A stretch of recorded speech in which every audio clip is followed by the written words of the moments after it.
یوحنا عارف کا مکاشفہ اس کا 21 باب۔ پھر میں نے ایک نئے آسمان اور نئی زمین کو دیکھا، کیونکہ پہلا آسمان اور پہلی زمین جاتی رہی تھی اور سمندر بھی نہ رہا۔ پھر میں نے شہر مقدس نئے یروشلم کو آسمان پر سے خدا کے پاس اترتے دیکھا، اور وہ اس دلہن کی مانند آراستہ تھا جس نے اپنے شوہر کے لیے سنگھار کیا ہو۔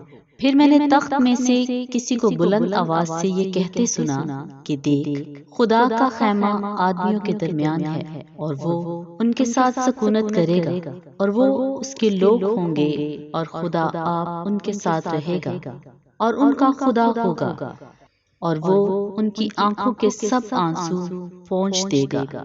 اس کے بعد نہ موت رہے گی اور نہ ماتم رہے گا، نہ آہ و نالہ، نہ درد، پہلی چیزیں جاتی رہی۔ اور جو تخت پر بیٹھا ہوا تھا اس نے کہا، دیکھ، میں سب چیزوں کو نیا بنا دیتا ہوں۔ پھر اس نے کہا، لکھ لے، کیونکہ یہ باتیں سچ اور برحق ہیں۔ پھر اس نے مجھ سے کہا، یہ باتیں پوری ہو گئی۔ میں الفا اور اومیگا یعنی ابتدا اور انتہا ہوں۔ میں پیاسے کو آب حیات کے چشمہ سے مفت پلاؤں گا۔ جو غالب آئے وہی ان چیزوں کا وارث ہوگا، اور میں اس کا خدا ہوں گا اور وہ میرا بیٹا ہوگا۔ مگر بزدلوں اور بے ایمانوں اور گھنونے لوگوں اور خونیوں اور حرام کاروں اور جادوگروں اور بت پرستوں اور سب جھوٹوں کا حصہ آگ اور گندھک سے جلنے والی جھیل میں ہوگا۔ یہ دوسری موت ہوگی۔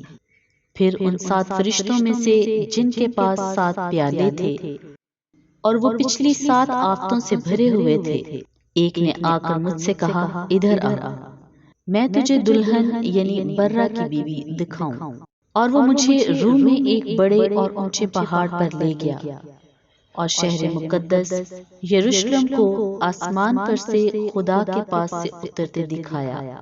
اس میں خدا کا جلال تھا، اور اس کی چمک نہایت قیمتی پتھر یعنی اس یشب کی سی تھی جو بلور کی طرح شفاف ہو، اور اس کی شہر پناہ بڑی اور بلند تھی، اور اس کے 12 دروازے اور 12 دروازوں پر 12 فرشتے تھے، اور ان پر بنی اسرائیل کے 12 قبیلوں کے نام لکھے ہوئے تھے۔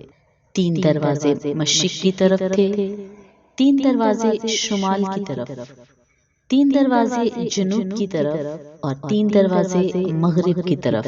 اور اس شہر کی شہر پناہ کی 12 بنیادیں تھیں، اور ان پر برہ کے 12 رسولوں کے 12 نام لکھے تھے۔ اور جو مجھ سے کہہ رہا تھا، اس کے پاس شہر اور اس کے دروازوں اور اس کے شہر پناہ کے ناپنے کے لیے ایک پیمائش کا آلہ یعنی سونے کا گز تھا، اور وہ شہر چکور واقع ہوا تھا، اور اس کی لمبائی چوڑائی کے برابر تھی۔ اس نے شہر کو اس گز سے ناپا تو 12,000 فرلانگ نکلا۔ اس کی لمبائی اور چوڑائی اور اونچائی برابر تھی۔ اور اس نے اس کی شہر پناہ کو آدمی کی یعنی فرشتہ کی پیمائش کے مطابق ناپا تو 144 ہاتھ نکلی۔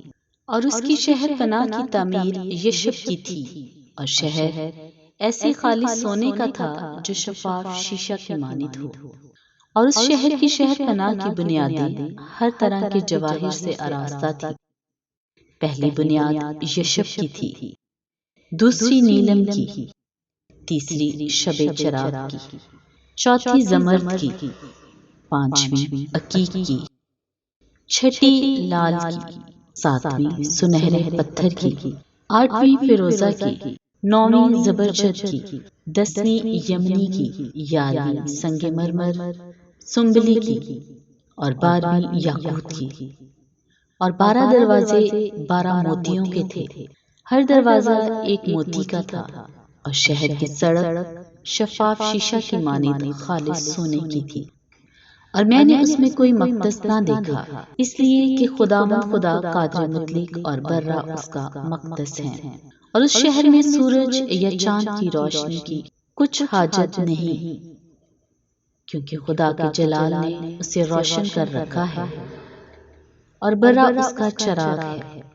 اور قومیں اس کی روشنی میں چلیں پھریں گی، اور زمین کے بادشاہ اپنی شان و شوکت کا سامان اس میں لائیں گے، اور اس کے دروازے دن کو ہرگز بند نہ ہوں گے اور رات وہاں نہ ہوگی، اور لوگ قوموں کی شان و شوکت اور عزت کا سامان اس میں لائیں گے، اور اس میں کوئی ناپاک چیز یا کوئی شخص جو گھنونے کام کرتا یا جھوٹی باتیں گھڑتا ہے ہرگز داخل نہ ہوگا، مگر وہی جن کے نام برہ کی کتاب حیات میں لکھے ہوئے ہیں۔